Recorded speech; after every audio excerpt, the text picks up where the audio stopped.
ஓம் சாந்தி. 28/11/2025 வெள்ளிக்கிழமை. வாணி தரும் வசந்தம். இனிமையான குழந்தைகளே, இது கண்ணாம்பூச்சி விளையாட்டாகும். அடிக்கடி தந்தை மறந்து விடுகிறீர்கள். நிச்சய புத்தி உள்ளவர்களாக ஆனீர்கள் என்றால் இந்த விளையாட்டில் சிக்கிக்கொள்ள மாட்டீர்கள். உங்களின் கடமை தனது படிப்பில் நல்லவிதமாக ஈடுபட வேண்டும். வேறு விஷயங்களில் போகக்கூடாது. தந்தை உங்களை கண்ணுக்குள் அமர வைத்து கழுத்தின் மாலையாக ஆக்கி உடன் அழைத்து செல்வார். மற்றவர்கள் தம் கணக்கு வழக்குகளை முடித்து கொண்டு செல்லத்தான் வேண்டும். தந்தை தன்னுடன் வீட்டுக்கு அழைத்து செல்ல வந்துள்ளார். உலகத்தின் எஜமானன் தான் உலகில் அமைதியை ஸ்தாபனை செய்கிறார். முழு உலகிலும் அமைதி வேண்டும் என்று விரும்புகின்றனர். இப்போது இந்த உலகில் அளவற்ற மனிதர்கள் இருக்கின்றனர். பல தர்மங்கள் இருக்கின்றன. ஒரு தர்மம் ஏற்பட்டுவிட்டால் அமைதி உண்டாகும் என்று கூறுகின்றனர். அனைத்து தர்மங்களும் இணைந்து ஒன்றாக ஆக முடியாது. இப்பொழுது தந்தை பிரம்மாவின் மூலம் ஸ்தாபனை செய்கின்றார். அமைதி மற்றும் சுகத்தின் ஸ்தாபனை செய்து கொண்டிருக்கின்றார். ஆத்மாக்களாகி நாம் விதவிதமான சரீரத்தை எடுக்கின்றோம். ஆத்மா எந்தளவு கல் புத்தியாக ஆகிவிடுகின்றது.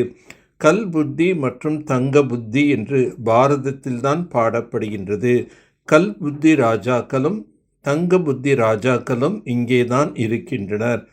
பாரஸ்நாதரின் கோவிலும் உள்ளது. இது முட்களின் காடு என பாடப்படுகின்றது. இந்த முழு உலகமும் முள் நிறைந்த காடாக உள்ளது. மலர் தோட்டத்தில் தீ பிடித்தது என ஒருபோதும் கேட்டிருக்க மாட்டோம். எப்போது காட்டில்தான் தீ பிடிக்கின்றது. பழைய உலகமும் காடுதான். இதில் கண்டிப்பாக தீ பற்றப் போகின்றது. நாம் அனைவரை விடவும் அதிகமாக பக்தி செய்துள்ளோம். ஆகையால் நாம் தான் முதலாக தந்தையிடம் வந்திருக்கின்றோம் என நீங்கள் புரிந்து கொள்கிறீர்கள். பிறகு நாம் தான் ராஜ்யத்தில் வரப்போகின்றோம். ஆக குழந்தைகள் புதிய உலகத்தில் உயர்ந்த பதவி அடைவதற்காக முழுமையான முயற்சி என்பது செய்ய வேண்டும். முதலில் கண்டிப்பாக சத்தோ பிரதானமான உலகம் இருக்கும்.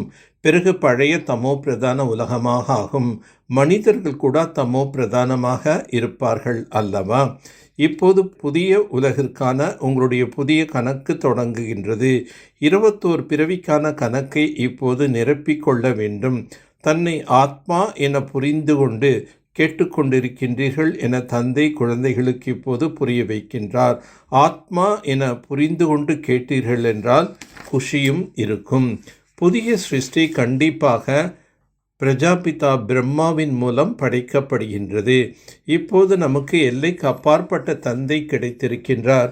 அவரிடமிருந்து எல்லைக்கு அப்பாற்பட்ட ஆஸ்தி கிடைக்கின்றது. இப்போது எல்லைக்கு அப்பாற்பட்ட தந்தை பிரம்மாவினுடையவர்களாக நீங்கள் ஆகும் பொழுது நீங்கள் எல்லையற்ற ஆஸ்தியினை அடைகிறீர்கள்.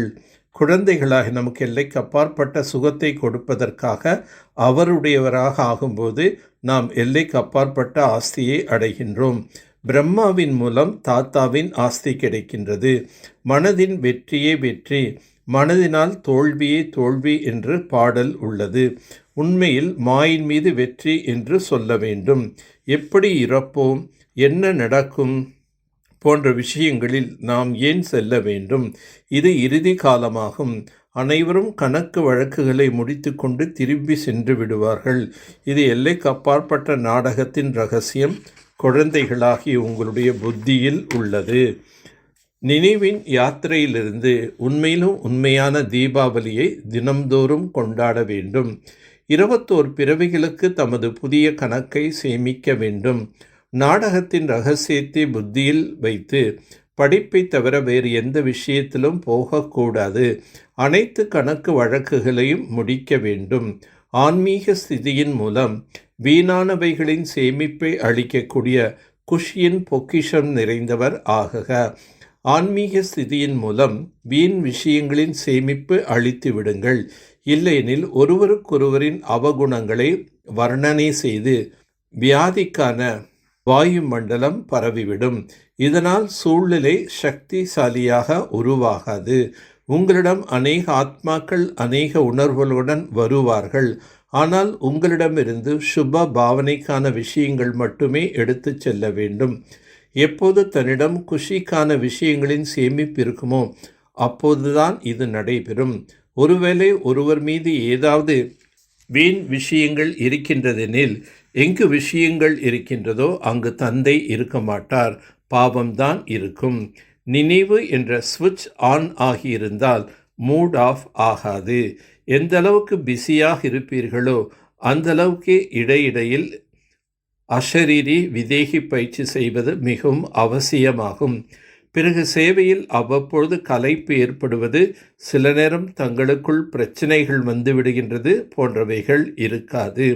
ஒரு வினாடியில் விடுபட்டு இருப்பதற்கான பயிற்சி இருந்தால் எந்த விஷயம் ஏற்பட்டாலும் ஒரு வினாடியில் தனது பயிற்சியின் மூலம் இந்த விஷயங்களிலிருந்து தூரமாகி விடுவீர்கள், நினைப்பீர்கள், ஆகிவிடுவீர்கள். யுத்தம் செய்ய வேண்டியது இருக்காது.